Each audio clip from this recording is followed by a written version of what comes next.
On s'assit autour de lui avec une vive curiosité, et il déclara, de l'air satisfait de quelqu'un qui annonce une grosse nouvelle, « Demain, à 4 heures du soir, Sherlock Holmes, le grand policier anglais, pour qu'il n'ait point de mystère, Sherlock Holmes, le plus extraordinaire des chiffreurs d'énigmes que l'on ait jamais vu, le prodigieux personnage qui semble forgé de toutes pièces par l'imagination d'un romancier, Sherlock Holmes sera mon hôte. » On se récria. Sherlock Holmes à Thibermesnil, c'était donc sérieux. Arsène Lupin se trouvait réellement dans la contrée. Arsène Lupin et sa bande ne sont pas loin, sans compter l'affaire du baron Cahorn, à qui attribuer les cambriolages de Montigny, de Gruchet, de Craville, sinon à notre voleur national. Aujourd'hui, c'est mon tour.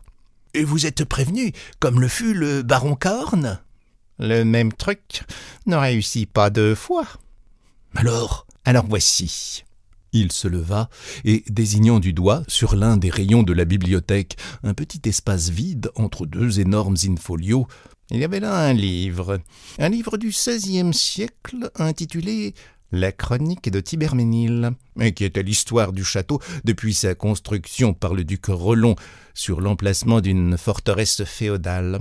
Il contenait 3 planches gravées.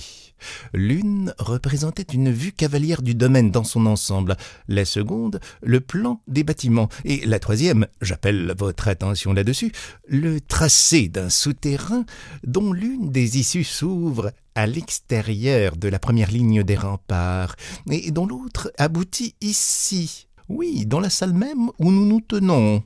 Or, ce livre a disparu depuis le mois dernier. « Fichtre, dit Velmont, c'est mauvais signe. Seulement, cela ne suffit pas pour motiver l'intervention de Sherlock Holmes. » « Certes, cela n'eût point suffi s'il ne s'était passé un autre fait qui donne à celui que je viens de vous raconter toute sa signification. Il existait à la Bibliothèque nationale un second exemplaire de cette chronique, et ces 2 exemplaires différaient par certains détails concernant le souterrain, comme l'établissement d'un profil et d'une échelle, et diverses annotations, non pas imprimées, mais écrites à l'encre et plus ou moins effacées.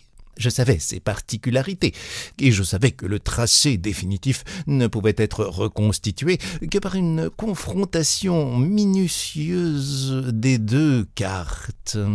Or, le lendemain du jour où mon exemplaire disparaissait, celui de la Bibliothèque nationale était demandé par un lecteur qui l'emportait, sans qu'il fût possible de déterminer les conditions dans lesquelles le vol était effectué. » Des exclamations accueillirent ces paroles. « Cette fois, l'affaire devient sérieuse. » Aussi, cette fois, dit Devanne, la police s'émut, et il y eut une double enquête, qui d'ailleurs n'eut aucun résultat. « Comme toutes celles dont Arsène Lupin est l'objet. »